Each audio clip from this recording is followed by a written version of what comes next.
Tengan ustedes muy buenas tardes. Nuevamente continuamos con la segunda exposición del tercer día del Congreso Laboral. Este segundo Congreso Laboral que se da con motivo de la pandemia de forma virtual, convocando a todos los especialistas en el derecho laboral, que día a día vemos la participación de todos los seguidores de la página de la Federación Peruana Unificada, del Instituto Peruano de Derecho y Gobernabilidad, de la Sociedad Peruana de Derecho, del Instituto IACHAE, y hace poco que nos acompañaba el doctor Antonio desde España con su Comité Euroamericano de Derecho Digital. Muchas gracias a todas las instituciones que respaldan este tipo de eventos académicos que son libres, que están siendo transmitidos y grabados para el beneficio de toda la comunidad jurídica, ya sea abogados, estudiantes y, por no decir, para todos, no solo lo que es abogados, sino el público en general. En esta tarde tenemos a la doctora especialista en Derecho Laboral, la doctora Carolina Fernández Guaita. Ella es abogada, especialista en Derecho Laboral, con segunda especialidad en Derecho del Trabajo y de la Seguridad Social de la Pontificia Universidad Católica del Perú, con estudios de máster en Empleo, Relaciones Laborales y Diálogo Social en Europa por la Universidad Castilla-La Mancha, España.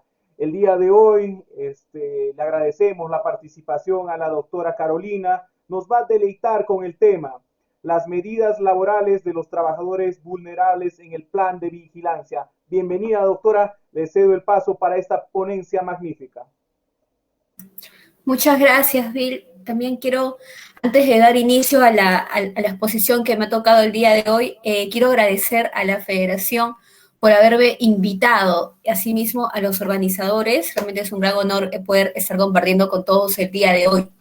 El tema en el que voy a conversar el día de hoy es un tema muy importante, yo diría de gran índole ahora en la actualidad. ¿Por qué es importante?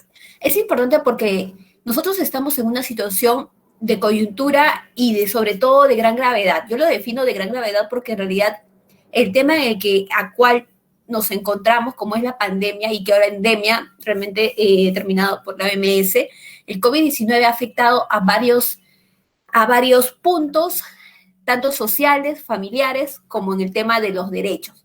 Ha cambiado varios aspectos de nuestra vida, desde una mascarilla hasta el confinamiento, ha cambiado varios estatutos de todo lo que consideramos nosotros como la normalidad. Nosotros ahora estamos bajo un escenario en el cual tenemos que usar obligatoriamente una mascarilla, si usamos un vehículo público tenemos que usar una careta facial, y entre otras medidas que en realidad ya nos hemos ido acostumbrando con el paso de los días. El tema sobre el que voy a comentar va a hablar sobre eso, va a hablar sobre cuál ha sido el tratamiento legal a las personas vulnerables. Hay que tener en cuenta acá lo siguiente. Cuando nosotros hablamos de personas vulnerables, tenemos que hacer referencia a lo siguiente.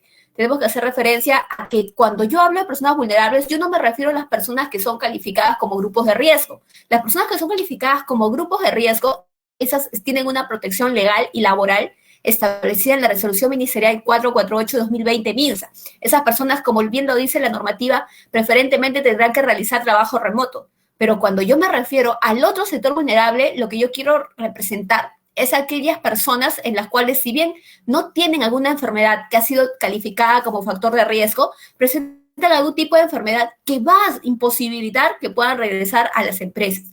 También quiero representar en este grupo a las mujeres gestantes, a las mujeres lactantes, así como también a las personas con discapacidad, toda aquella persona que pueda ser considerada como vulnerable ante esta situación. Por ejemplo, también podemos encontrar a las personas que tienen menos de 65 años y más de 60 años. Sabemos que hubo una normativa que establecía de que estas personas también tenían protección laboral, como calificada como grupo de riesgo. Meses después fue derogada esta norma.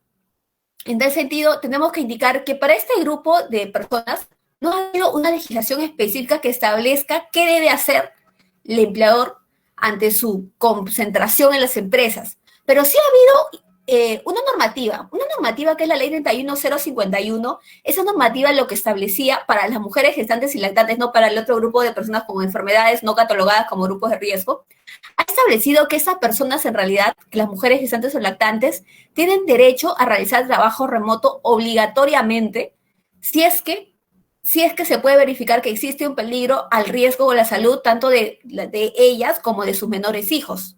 Hay que tener en cuenta que esta medida se va a dar y es importante importante recordarla porque es una de las medidas de protección recientes que se han determinado en los últimos meses, el mes pasado.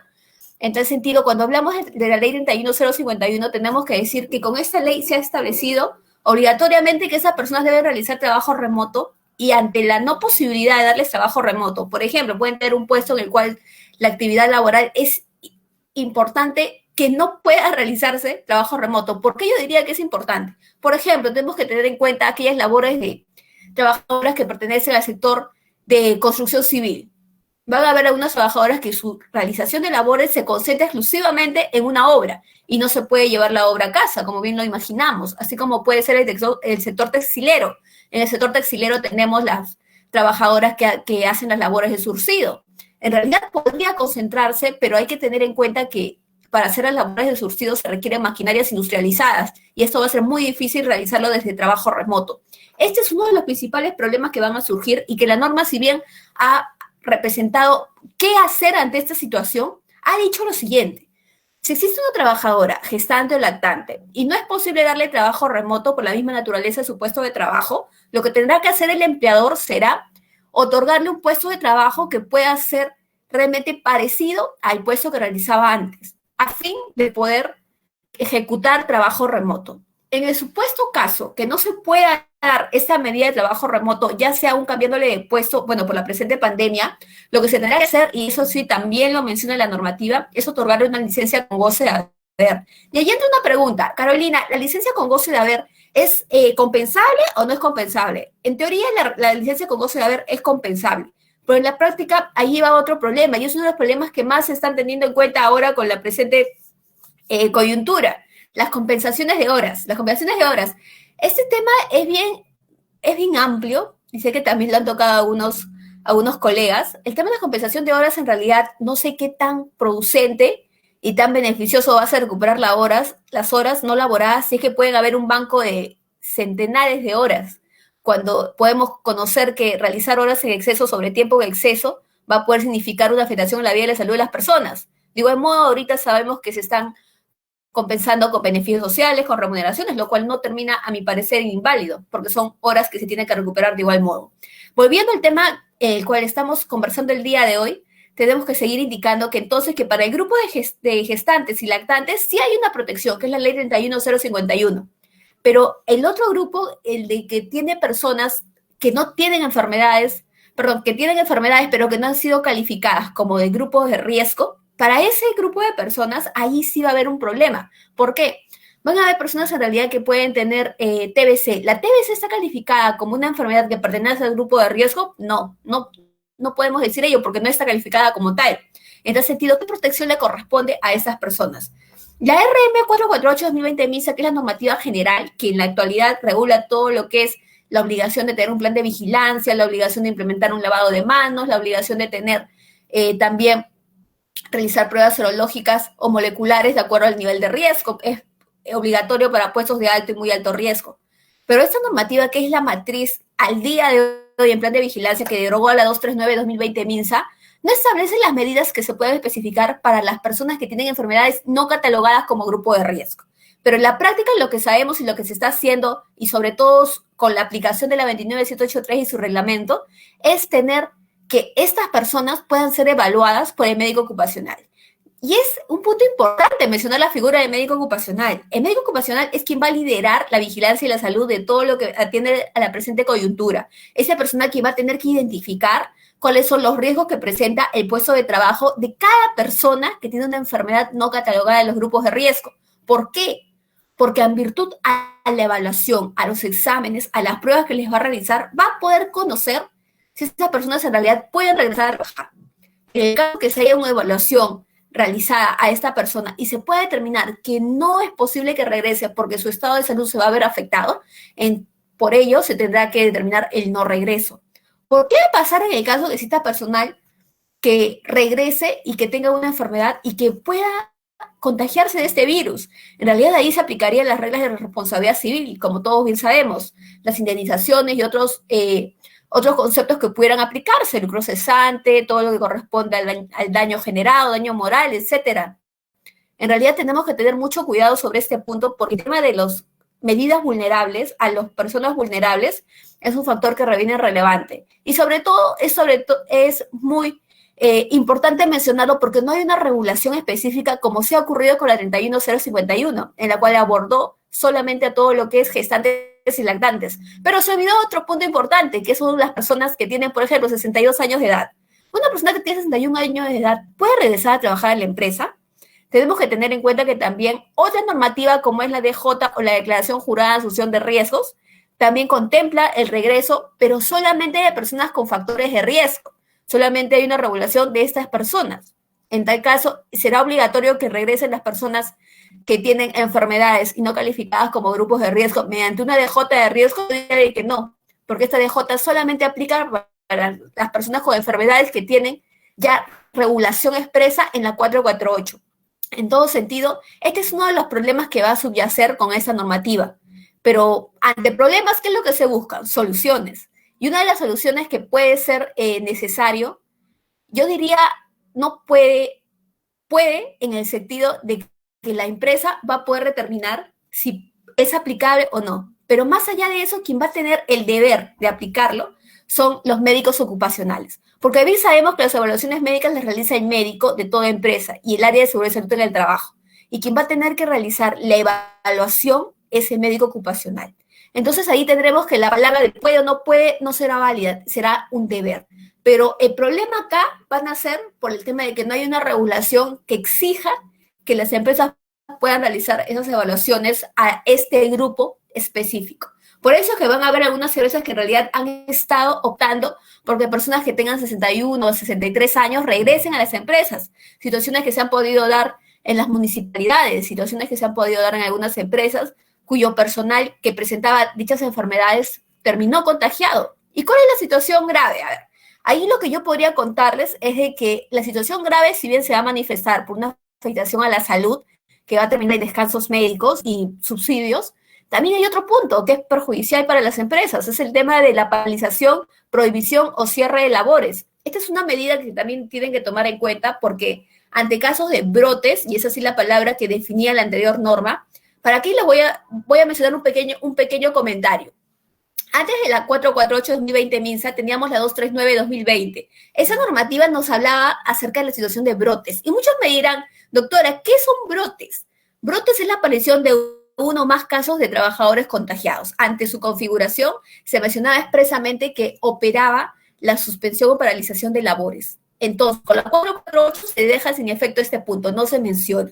Pero de igual modo, algunas empresas y municipalidades han estado haciendo paralizar sus actividades en virtud a una normativa que hay que considerar importante, el reglamento de la ley de inspecciones. El reglamento de la ley de inspecciones señala que ante un riesgo grave e inminente que afecta la vida y la salud de los trabajadores, en todo caso se van a aplicar las medidas de cierre, suspensión o paralizaciones de acuerdo a lo que indique el inspector de trabajo. También habría que considerar otro punto también importante y que tiene que ser de mucha observación por las empresas o entidades, que el mismo decreto legislativo 1499, decreto emitido al día de todo lo que es la emergencia sanitaria, ha manifestado también que las facultades de cerrar una empresa le corresponden a un inspector de trabajo.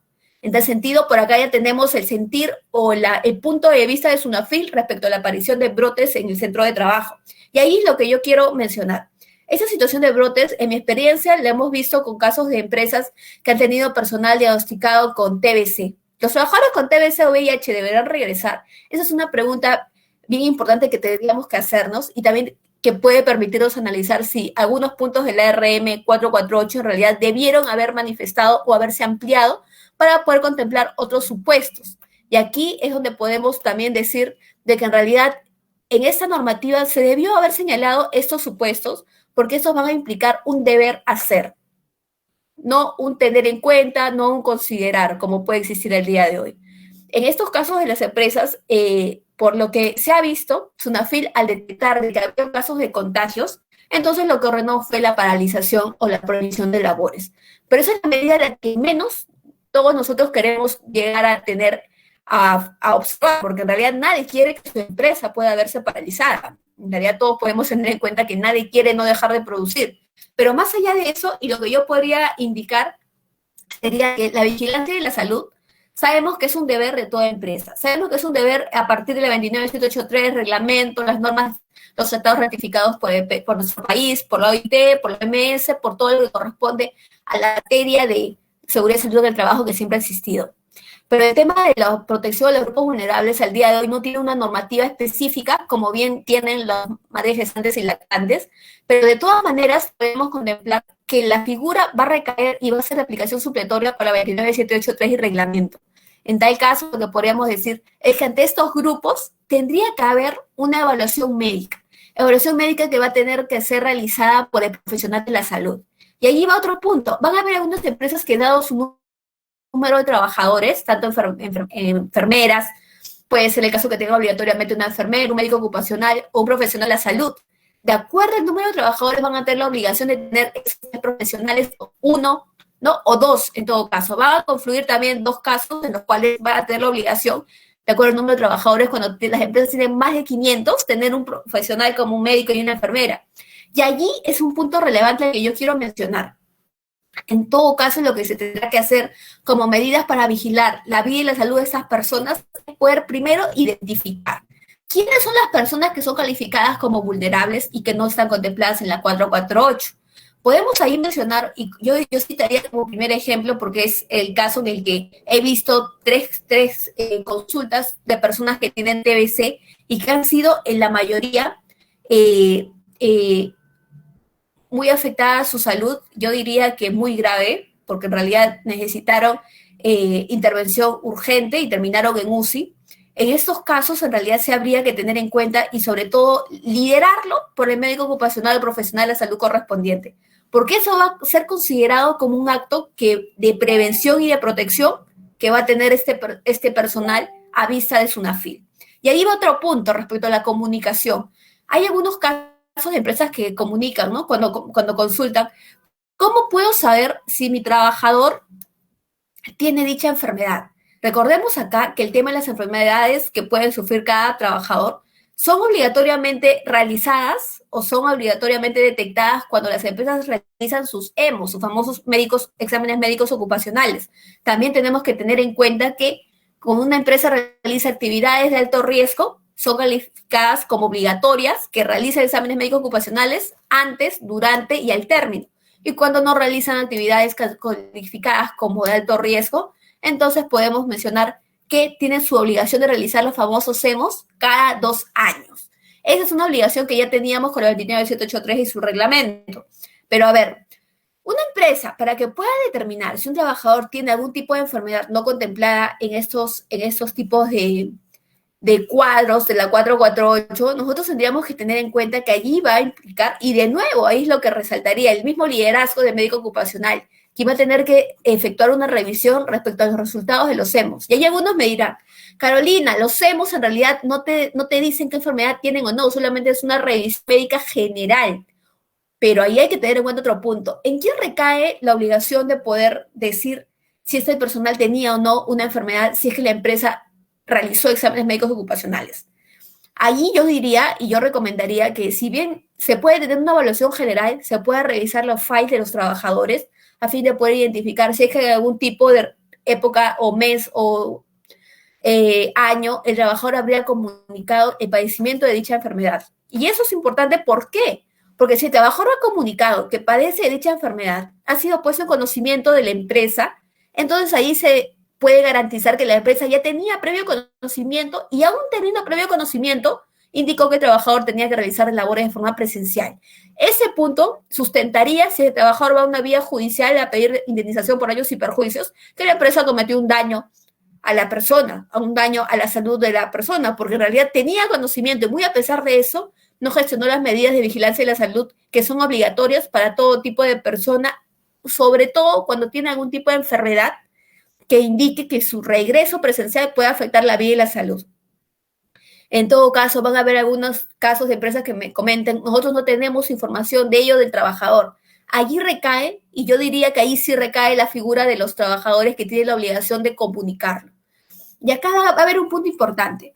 En la medida de suspensión perfecta, en el Decreto Supremo 011-2020, se había establecido que las medidas de suspensión perfecta no pueden calzar o no pueden entrar, no pueden ser incluidas las madres gestantes, los lactantes, las personas con grupos de riesgo, pero también, y ese hay un punto relevante que también tenemos que recordar, incluyó que no pueden incluirse a las personas que tienen vulnerabilidades. Eso también quiere decir que para la normativa ya significaba o ya precisaba que había un grupo de personas que tenían unas enfermedades y que ya eran vulnerables y que tenían una protección, no estar dentro de la suspensión perfecta. Pero este punto no tuvo una regulación establecida para proteger o para indicar qué es lo que debe hacerse ante este caso, como sí ocurre con el 31051.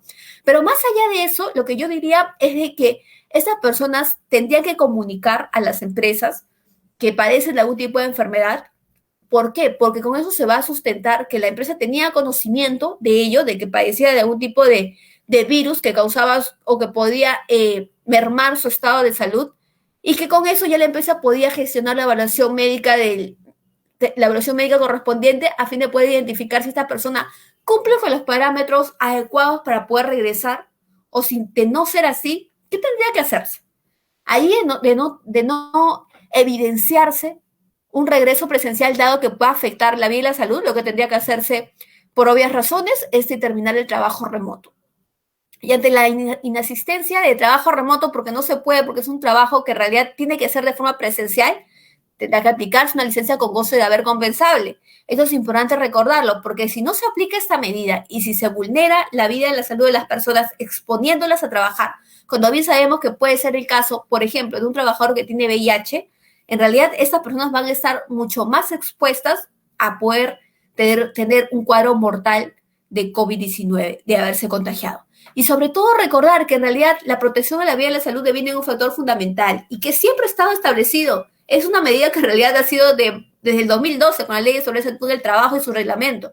Lo que ha pasado al día de hoy es que ha tomado mucho más escenario dada la presente situación de la pandemia. Pero hay que tener en cuenta que la evaluación de la vida y la salud siempre deviene un factor fundamental, porque si nosotros no tendemos a esta medida, en realidad se va a gestionar una exposición al peligro. Y como bien sabemos, nuestros amigos penalistas y todo aquel que conoce temas penales, se generan delitos a la vida y la salud, delitos que en realidad en seguridad y sector del trabajo, que están vinculados, ¿no? Sobre todo ese tema de todo lo que corresponde al tema laboral y penal se vincula con los delitos incurridos en seguridad y sector del trabajo, ¿no? Delitos que en realidad pueden aplicarse la pena privativa de libertad. Por eso mismo hay que recordar, y yo diría ya para presentar mi punto principal al tema del meollo, es que lo siguiente: los trabajadores que tienen situaciones de vulnerabilidad, como pueden ser las enfermedades, al día de hoy no tienen una regulación expresa de cuál es la protección para aplicar de forma obligatoria. Sabemos que la 448 establece en todo el listado, y el sentido de esa normativa es que se tiene que realizar la vigilancia permanente de la vida y la salud. ¿Cómo se va a realizar? Se puede realizar a través de la ficha de sintomatología. Hay empresas que en realidad a diario están realizando una ficha diaria para poder conocer si los trabajadores presentan algún tipo de síntomas: tos, fiebre, dolor muscular, cansancio. Eso está establecido. Incluso en un protocolo, me parece, para la realización de eventos, un protocolo sectorial sanitario, ha sido establecido que diariamente las empresas tienen que aplicar una ficha diaria a todas las personas que ingresan a sus eventos. Puede ser, y no solamente por sus trabajadores, no, también al público asistente. Esa es una obligación específica que está con la sectorial, pero solamente para este rubro. Eso no lo tenemos en la 448 por obvias razones. A una tienda, por ejemplo, de joyas, no se va a poder hacer el seguimiento permanente de si estas personas que asistieron presentan algún tipo de síntomas. En realidad, esto solamente ha sido segregado para este espacio o para este sector. Pero yo diría que esa medida deviene muy importante y sobre todo de gran ayuda para poder gestionar la vida y la salud de las personas en realidad que también tienen vulnerabilidades. Las personas que tienen vulnerabilidades pueden adoptar este tipo de medidas. Entonces, ahí lo que podríamos señalar es de que si las empresas no cuentan con una regulación obligatoria de qué hacer ante este caso de estas personas, si tenemos personal calificado o que tienen estas enfermedades, lo que se tendrá que hacer será aplicar, y yo sí puedo recomendar que esta sea una medida muy óptima en unas empresas, emitir las fichas correspondientes. Por ejemplo, puede ser una ficha de sintomatología que puede ser aplicada diariamente, si es que denotan que tiene que regresar obligatoriamente a la empresa. Emitir la ficha correspondiente para hacer el seguimiento de si padecen algún tipo de síntoma a fin de poder prevenir y evitar que puedan seguir acercándose de forma presencial. Esa puede ser una medida saludable y que va a coadyuvar a que la empresa está garantizando sobre todo la función de prevención ante un eventual caso de contagio. Otro punto también recomendable que podría darse el caso es de que tiene que haber un seguimiento permanente del médico ocupacional. El médico ocupacional tendrá que realizar todos los días una evaluación médica a fin de poder diagnosticar si esta persona padece o no del virus. Otro caso también puede ser un seguimiento médico virtual. Hay algunos que nos comentan, doctora, ¿es posible que un médico me evalúe mediante una aplicación?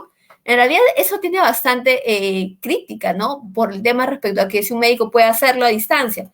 Pero en realidad si contempla o complementa las actividades médicas que se realizan de forma presencial, ya sea por un médico en la misma empresa, va a ayudar bastante y va a poder denotar que existe una función de prevención.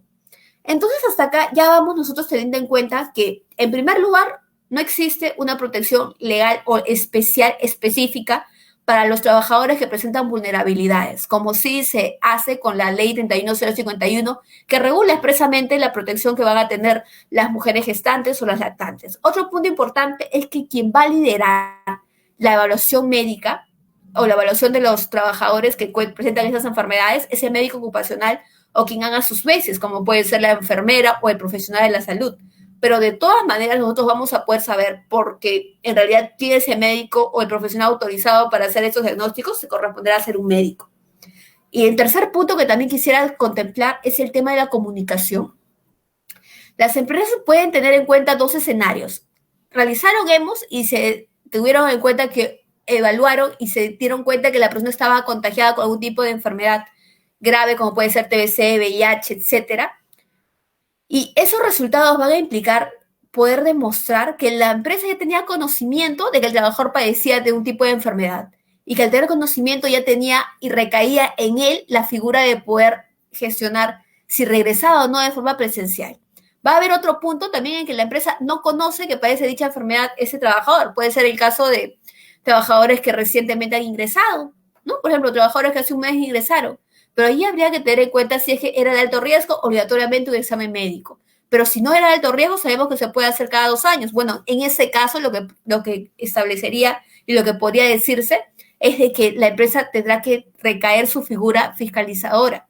Es decir, solicitarle al trabajador que le pueda exponer o pueda presentar algún documento que pueda sustentar si padece algún tipo de enfermedad, si es que el trabajador lo ha comunicado. O en el caso de desconocerlo, que lo evalúen con todo lo que corresponde a las fichas, ¿no? Sabemos que algunas empresas están adoptando las fichas de sintomatologías y además están incluyendo unos cuadros en los cuales solicitan información respecto a alguna enfermedad que padecería. Esa puede ser la solución más permitida o considerable para poder prevenir todo lo que son este tipo de situaciones que pongan la vida y salud de estas personas. Otro punto también y que yo recalcaría es el tema de la permanentemente vigilancia y la prevención y, ¿por qué no?, también la sensibilización.